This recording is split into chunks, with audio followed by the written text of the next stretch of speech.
Hey, what's up everybody and welcome back to News Toast, and we got some breaking, though not necessarily overly surprising news today. Much of the community already kind of suspected this, but yes, Xbox has officially delayed Starfield. So, there it is. However, this also came paired with some Xbox updates because it looks like they're going big this June, where they'll give us another glimpse into the future of the Xbox platform, including, yes, Starfield. So we're going to talk all about that today. Plus, it also sounds like Sony is still preparing to make some more acquisitions. I know much of the acquisition talk over the last year has been primarily focused on Activision Blizzard, but let's not forget that Sony too has been on a major buying spree in recent years, and by all indication, that will continue into 2023.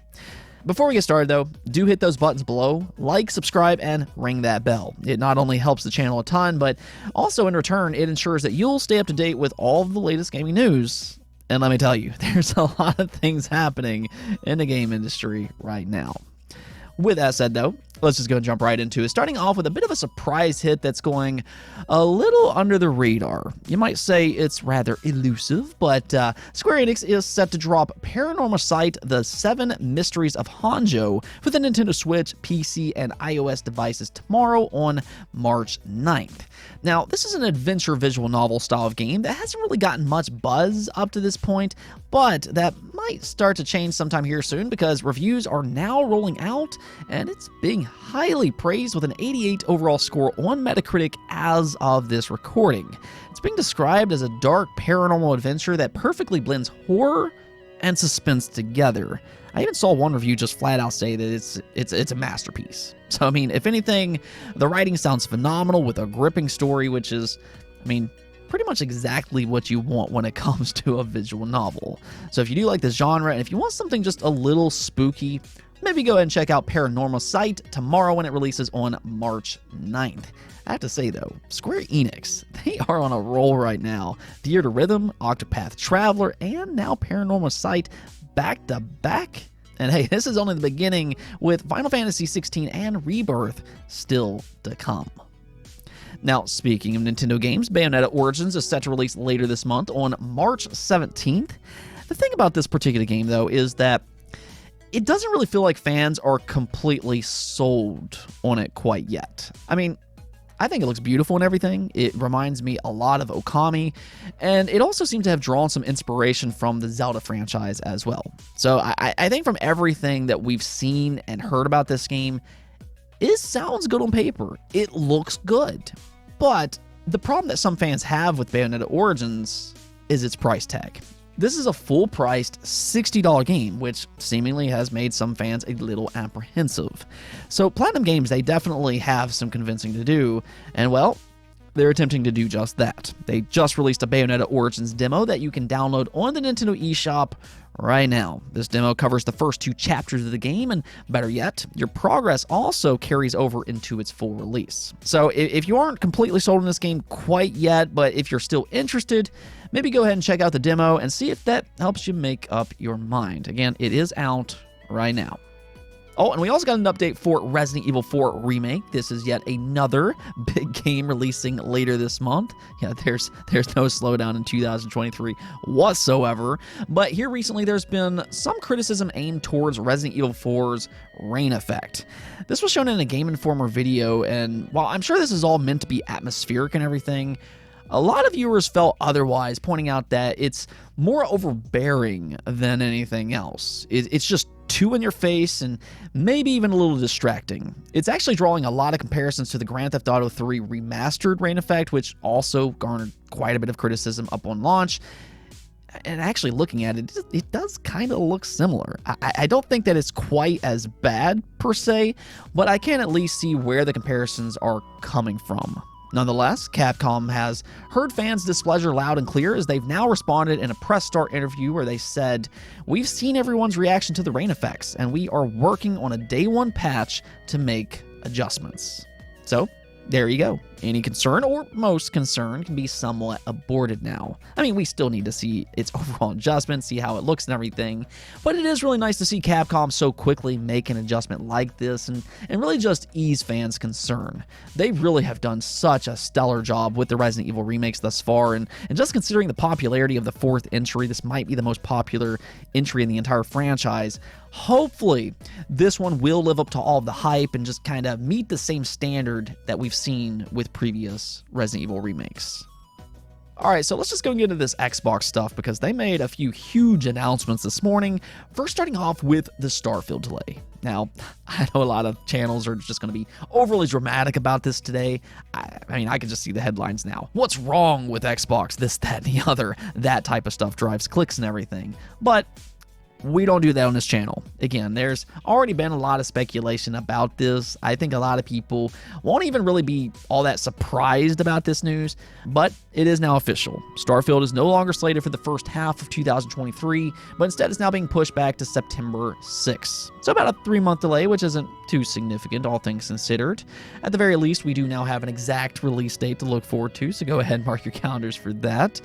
Truth be told, though, and you all have heard me say this before, delays don't really bother me in the slightest, unless there's obvious signs that the game just isn't that great. Something like Skull and Bones, as an example. Its name is pretty much what I think about the game itself. All bones, no meat.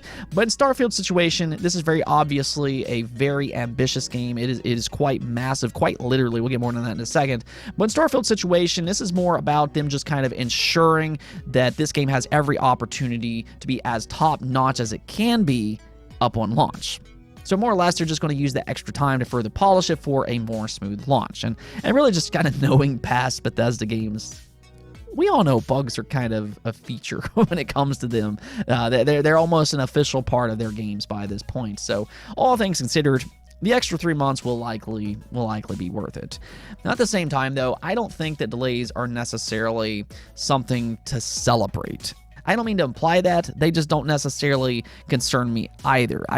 What I'm trying to say is I understand why games are delayed, so I don't freak out about them or anything like that. It's to better the game, and that's all I'm trying to say. I mean, I have plenty of other games to play in the meantime, and really, if you look at some games that were delayed in just recent years, this includes Elden Ring, God of War Ragnarok, the upcoming Zelda Tears of the Kingdom, Hogwarts Legacy, which, I mean, that game has turned out to be massive, and the list just kind of goes on and on and on. Those are great games, and people often forget about those delays. But that's kind of my point. The ultimate priority is always the same thing. Just make a good game, and all the rest will quickly be forgotten. In the meantime, again, there's plenty, I mean, truthfully, a lot more games that we can play for that additional 3 months. And actually, speaking of that, alongside Starfield's delay, Xbox also confirmed 2 major showcases for the month of June, one after the other. The first of which is their yearly Xbox Game Showcase, which will then be followed by the Starfield Direct. Yeah, this is all going to happen on the exact same day, being June 11th. So it's going to be a very, very busy day. I mean, it sounds like the Starfield Direct alone is probably going to be quite lengthy. I imagine it'll at least be 20+ minutes long, which I honestly think that this game kind of needs. Obviously, this is a massive game, not just in terms of it being an important release for Xbox. That can't be understated, but also in terms of content. It's quite massive. There's a lot happening with this game. There's an entire galaxy to explore, both on foot as well as space travel. There's customization, there's procedurally generated planets, and there's also handcrafted planets as well, with the traditional Bethesda story that fans know and love so much. So they'll want to do a deep dive into all of its content and really make sure fans understand what this game is ahead of its launch. Now, as for the Xbox Game Showcase, though, this is more of your typical E3-like event for Xbox.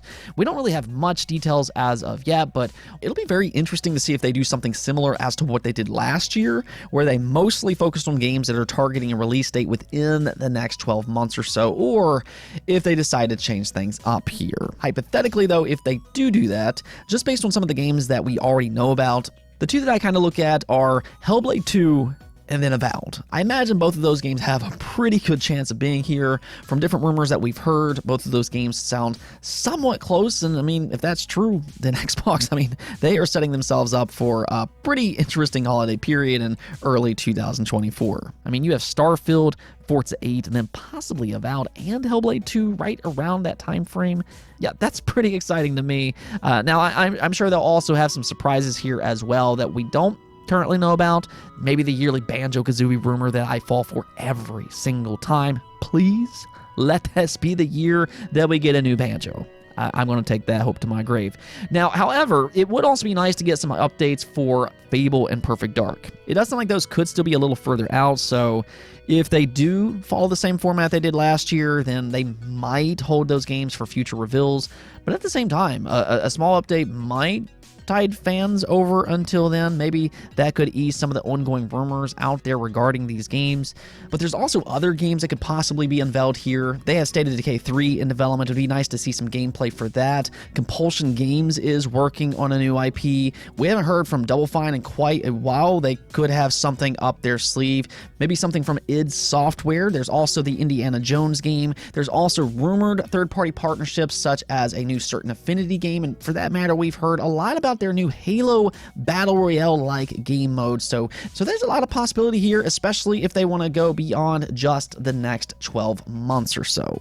But either way, I mean, June is shaping up to be an exciting month for Xbox, or really just for gamers as a whole. These Xbox showcases are actually sandwiched between the Summer Game Fest and E3, so exciting, exciting times ahead. Let me know though, would you rather them repeat what they did last year, focusing on the next 12 months, or instead, do you want them to give updates for games a little beyond that as well?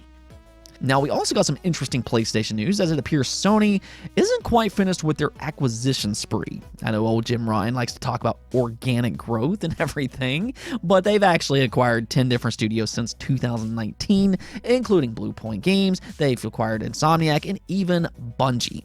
They are in a very strong position with their studios, but according to a new report, looks like they'll further be adding to that in 2023. This is coming from Sony's CFO, where he was asked about their strategic investment mission that they put in place back in 2021.